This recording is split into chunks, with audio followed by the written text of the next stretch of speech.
años o 150.000 kilómetros de garantía, con la mayor garantía del mercado. Encontralos en Daniel Morales Automotores, en San Jacinto, donde todo negocio es posible. Unimos el departamento con información y compromiso periodístico. Contacto con la gente. El periodístico de Radio Continental.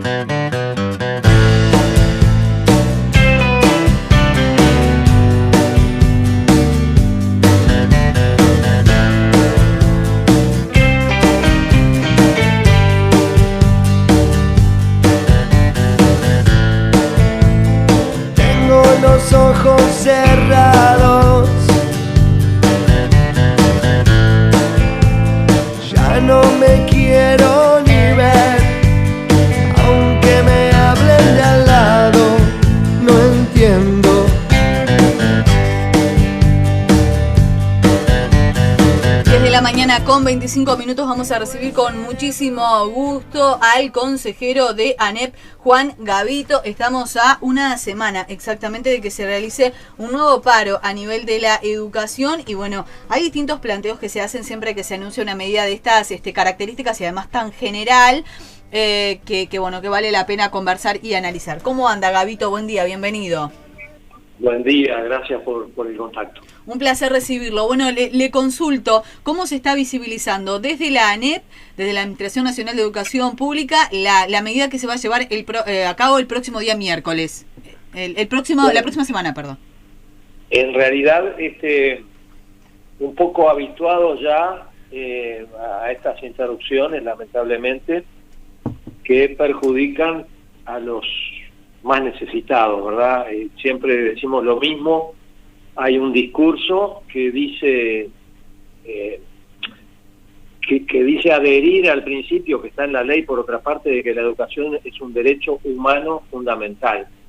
Y dice también la ley que es un deber del sistema educativo público proteger a los niños y jóvenes, es decir, a los educandos de los sectores menos favorecidos, porque todos sabemos que el que tiene contención en su hogar, que tiene un espacio para estar, que tiene dinero para ir a un club particular o a una clase particular, está mejor que el que está esperando, o cuya familia está esperando llevarlo a la escuela o al liceo o a la UTU, porque se tienen que ir a trabajar, y pasa a ser todo un problema esa distorsión en la rutina familiar y la privación de ese derecho humano fundamental. Entonces, en lo personal, esto no hablo por ANEP, yo señalo una contradicción muy fuerte entre el discurso y las decisiones.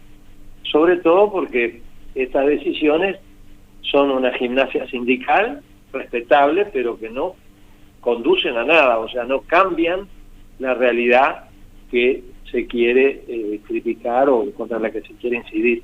Entonces, me entristece desde ese punto de vista. O sea que, digamos, estas medidas de fuerza adoptadas por los sindicatos, ¿usted entiende que no favorecen al diálogo para generar los cambios o las mejoras que se plantean en la plataforma reivindicativa? Y yo creo que no, aparte la plataforma, por lo que ha trascendido, es bastante difusa. Por un lado, sí hay una oposición a una propuesta de transformación educativa que nosotros implantamos, pero no hay una propuesta alternativa, es decir, no se dice qué es lo que se quisiera hacer. Después se dice que es una medida reivindicativa con miras a la rendición de cuentas próxima, pero tampoco se sabe, ni siquiera saben qué es lo que nosotros vamos a proponer, porque no hemos mandado al Parlamento todavía ningún mensaje. Entonces a mí me da la impresión de que esto es como una gimnasia que cíclicamente se hace, que termina perjudicando, ¿verdad?, a los propios funcionarios, porque es un día que se les descuenta, y que no consigue ningún resultado, y perjudica así a las familias, y a los niños y a los jóvenes, como dije, especialmente los más pobres. La gente que mira de afuera este tipo de conflicto en general visibiliza y se pregunta ¿cómo se llega a una medida de estas características? ¿No hay un diálogo antes? Uno estima que si se llega a una decisión de estas características, bueno, es porque el diálogo se cortó, o porque no hubo acuerdo, o porque no hay punto de encuentro, no hay avance. Usted está diciendo que ustedes ni siquiera mandaron las propuestas. ¿No ha habido un intercambio con los gremios de la educación? Sí, ha habido, pero no sobre estos puntos. Hemos tenido con cierta frecuencia reuniones, pero si ustedes se fijan, esta medida de paro no es solo de la enseñanza, es en general. Hay toda una secuencia de paros en toda la administración pública. Ha habido conflictos también en la actividad privada, algunos con causas más puntuales, pero digo, me da la impresión de que este es un programa de movilización que ya está diseñado, cualquiera sea el escenario. Entonces eso también me parece que lleva al descreimiento sobre esa línea. También digo que en materia de medidas, esto es como en el fútbol, ¿verdad? Primero debería haber una observación verbal, después una tarjeta amarilla y después la tarjeta roja. Acá se va directo a la medida más grave, que es la suspensión de tareas. Que insisto, a nosotros como autoridades no nos perjudica a la gente, a la sociedad. Pero no hay un protocolo en este sentido, en este punto que usted mencionaba, Gabito, que obliga a ambas partes a agotar otras instancias antes de llegar a un punto como este. No, en realidad lo establece el sentido común y lo establecen las normas. Para nosotros como autoridades, por ejemplo, el criterio si se va a sancionar a una persona por otra razón cualquiera, ¿no? Y justificada, por supuesto, hay una progresividad y tiene que haber una relación entre la entidad de la falta y la entidad de la sanción. A la inversa no lo hay. Lo que hay es un convenio que está vigente del año 2006, es decir, de cuando empezó la administración del Frente Amplio, está firmado por el doctor Yarzábal, que era el presidente del CODICEN de aquel entonces, y la coordinadora de sindicatos de la enseñanza, que dice que cuando hay medidas de este tipo, tiene que darse las debidas garantías de atención y seguridad de los menores de edad a cargo de cada centro de estudio, dentro de los horarios en que se desarrollen las actividades sindicales. Esto, más que una actividad sindical, es una decisión sindical que hace que se paralice el servicio. Entonces creo que el espíritu de este acuerdo era que de alguna forma se garantizara el interés y el derecho de los alumnos. Eso no está siendo cumplido. No estaría siendo cumplido. Entonces, en ese marco, Gabito, ¿cómo se prepara la ANEP? Porque ha habido algunos pedidos incluso de legisladores para que se decrete la esencialidad de esos servicios que más que nada tienen que ver sobre todo con la alimentación. ¿Cómo lo está analizando? ¿Cómo se visibiliza desde la ANEP? Bueno, nosotros en la penúltima reunión con la coordinadora del sindicato de la enseñanza, la penúltima creo que fue, ya adelantamos esta posibilidad y no hemos tenido respuesta. Es decir, la posibilidad de que haya una guardia gremial. Parece que sin llegar a un decreto de esencialidad, respetando el espíritu de lo que yo venía diciendo, debería el sindicato proveer una guardia gremial para asegurar este servicio. No hemos tenido respuesta. Tampoco, de paso, salgo un poquito del tema de la alimentación. Sí. Tuvimos respuesta cuando yo personalmente hice la consulta en relación a que la recuperación salarial que pretende, y creo que pretende con justicia, el funcionariado de ANEP, ellos pretendían que fuese en base a un porcentaje uniforme o si estarían dispuestos a que se contemplara los salarios más bajos con algún ajuste diferencial, es decir, que mejoraran más los que ganan menos y mejoraran menos los que ganan más, porque acá hay salarios muy bajos, pero hay otros muy importantes. Acá hay salarios de 200.000 pesos, por ejemplo, y bastante. Entonces, eso tampoco me fue contestado. Ahora, volviendo a lo de la alimentación, una posibilidad que existe, que lo ha planteado el sindicato, es entregar lo que se llama los tickets alimentación. Sí. Esto se utilizó durante el verano, por ejemplo. Fue la primera vez que se utilizó. Se aseguró la alimentación no solo a las escuelas que funcionaron en verano, sino a los niños que se anotaran, las familias que se anotaran para retirar el ticket que se distribuyó por las redes de pago, ¿no? Después ocurrió que más de un 20% no retiró su ticket. Pero eso es otra historia en donde se atribuye en algunos casos a falta de difusión y en otros casos a falta de interés, digamos, real de la familia, porque para retirar el importe quizá no le servía desplazarte del lugar donde estaban o lo que fuera. Pero digo, esa es una posibilidad, no ha sido resuelta, no ha sido descartada tampoco, pero me parece que debería el sindicato en estos casos asumir la parte de responsabilidad que le toca. ¿Y eso, esa es mi opinión personal. ¿Y eso qué sería, Gabito? ¿Tener la guardia gremial? La guardia gremial, exactamente. Que la gente que trabaja en los comedores vaya... Como se hace en salud pública, en AFE más propiamente, por ejemplo, ¿no? Yo le pregunto, salido de esto como para visibilizar cómo se maneja la ANEP. ¿Qué pasa, por ejemplo, en las escuelas rurales, donde hay 3, 4 funcionarios, a veces menos, si todos esos funcionarios se enferman y no pueden ir a trabajar quizás por 3 o 4 días? En ese caso, ¿la ANEP tiene un plan B para darle la alimentación a los gurises?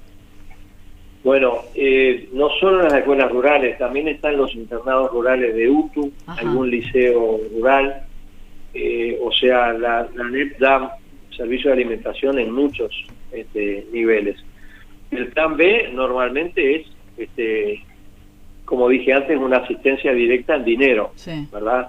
El dinero no sustituye al plato de comida y muchas veces, lamentablemente, puede ser canalizado hacia otro uso que lo dé el adulto referente o responsable que lo cobre. Entonces, el ideal es que se siga dando el servicio en especie, es decir, en comida.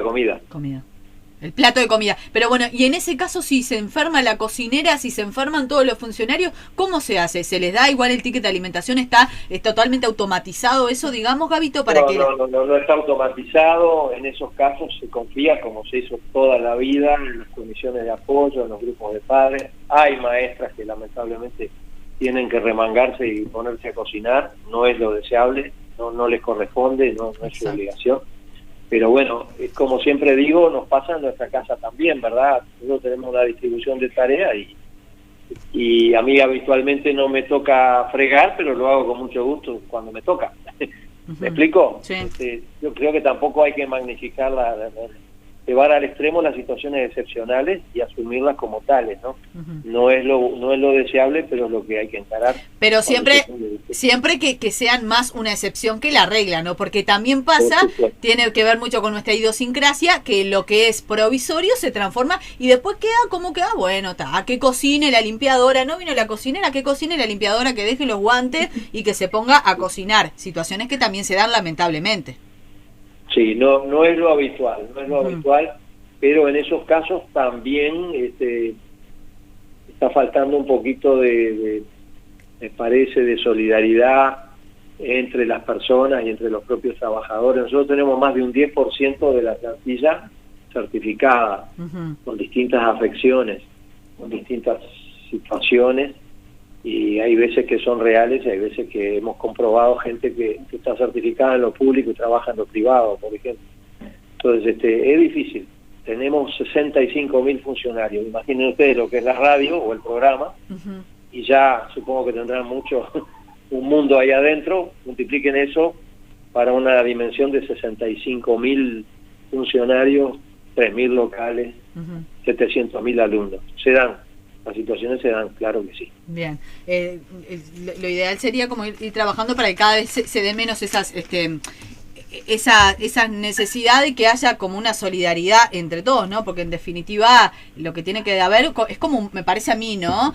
Un marco de seguridad para todos, ¿no? Donde esté garantizado que cada uno realiza la tarea para el que fue contratado, no ninguna otra cosa, ¿no? Y si no, eventualmente que reciba una compensación. Pues a mí mañana me ponen a barrer la radio... quizás lo puedo hacer en una circunstancia por voluntad propia, pero no es lo que me corresponde y se debe contratar una limpiadora, ¿no? Estamos totalmente de acuerdo, pero así es como son las cosas, no de ahora, de toda una vida, ¿no? También recuerden ustedes la cantidad de funcionarias de servicio contratadas por Comisión de Fomento. En sucesivas administraciones se fueron regularizando, es decir, pasando a función pública, e inmediatamente muchas de ellas dejaron de cumplir tareas porque aparecieron las afecciones que antes no habían sido declaradas. Con esto no digo que sea la generalidad, pero se dan esos casos. De cualquier modo, en la ANEP tenemos lo que yo llamo una red de autoridades técnicas, es decir, no personas designadas políticamente, sino de carrera. Los directores, los inspectores de zona, los inspectores departamentales, inspectoras regionales, inspector nacional, inspectora técnica, hasta llegar a la dirección general, que es la designada políticamente. Toda esa gente es la que tiene que ir detectando las situaciones, advirtiendo, proponiendo los cambios, proponiendo las soluciones. Son más de 250 personas, y yo apelo siempre a su profesionalidad y a su responsabilidad también. Bien, Gabito, le pregunto por un tema también que se ha planteado aquí, y además estamos en plena discusión de lo que va a contener la rendición de cuentas, etcétera. ¿Qué pasa con el presupuesto para contratar nuevos funcionarios que viene siendo reclamado por parte de las distintas áreas de la educación? ¿La ANEP va a pedir una ampliación, va a pedir fondos precisamente? ¿Está previsto la contratación, por ejemplo, de nuevos funcionarios? A ver, ahí hay, dentro de la rendición de cuentas, va a haber dos líneas grandes de trabajo. Una que es lo que se llama la recuperación salarial, es decir, cómo mejorar el sueldo de los que ya están trabajando y cobrando. Que dicho sea de paso, nunca nadie dejó de cobrar y nunca se le atrasó el pago a nadie en plena pandemia. Y la otra línea es el aumento del presupuesto. Yo quiero recordar que tanto en la instancia del presupuesto del 2020 como de la rendición de cuentas del 2021, en ambos casos se amplió ese presupuesto, se aumentó, se agrandó.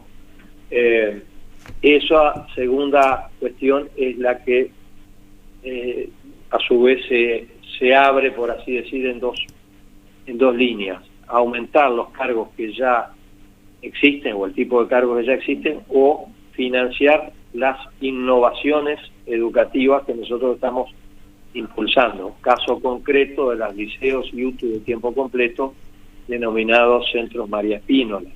Para eso estamos pidiendo liceos. Ahora, más cargos administrativos, o más cargos de docentes, o más cargos de limpiadoras o limpiadores, porque no tienen por qué ser señoras solamente, en principio no, porque ya he dicho, tenemos 65.000 funcionarios, tenemos 95.000 vínculos, es decir que de esos 65.000 hay 30.000 que a su vez tienen dos trabajos dentro de la ANEP, ¿verdad? Por eso figuran dos veces y pasan a ser vínculos. Y tenemos una matrícula que va bajando por baja de natalidad. Hay todavía cierto margen para crecer en educación media, porque lamentablemente hay muchos chiquilines que desertan del liceo o de la UTU, pero por ejemplo en primaria cada vez hay menos niños. Esa es la realidad.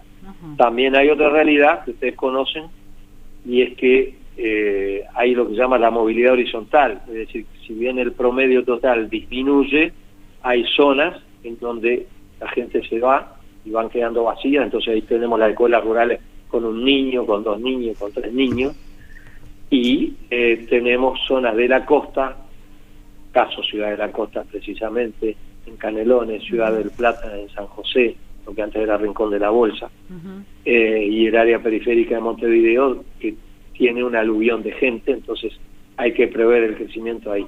No es fácil la cosa, pero justamente tenemos que anticiparla en base a la información que nos tiene que llegar de esas personas que yo estaba citando. Bien, perfecto. Y a partir de eso entonces se hará un desglose de el presupuesto, digamos, para aumentar el tema de los funcionarios. Sí, exactamente. Bien. Sí. Gabito, volviendo al paro del próximo 15 entonces, ¿no están descartadas ninguna de las dos opciones entonces? Ni de insistir para que se declare la esencialidad, ni de otorgar los ticket alimentación. Yo diría que las tres, ¿verdad? Porque lo de la esencialidad no nos compete a nosotros, sino al Poder Ejecutivo. Ahí tiene que intervenir el Ministerio de Trabajo, inclusive. Y bueno, no sé si lo llevarán adelante. La de los tickets sí nos compete a nosotros, pero la otra compete a la parte que provoca la situación. Es decir, parece que no puede ser que quien causa o motiva la situación, después se cruce de brazos y diga, arréglenme esto, ¿entiendes? Entonces nosotros queremos insistir con lo de la Guardia Gremial. Muy bien. ¿Y está prevista alguna instancia de diálogo para esto? Nosotros tenemos hoy reunión de consejo. No tengo datos de que haya una reunión con el sindicato. Vamos a pedirlo, sí. ¿Lo van a solicitar? De mi parte, sí. No sé qué hará la mayoría del consejo. Bien. Y con respecto al tema de la esencialidad, sabemos que obviamente es una decisión del Poder Ejecutivo que interviene en varias carteras, pero la ANEP podría llegar a solicitarlo, por ejemplo, si hay una negativa de mantener la guardia gremial. No lo hemos definido.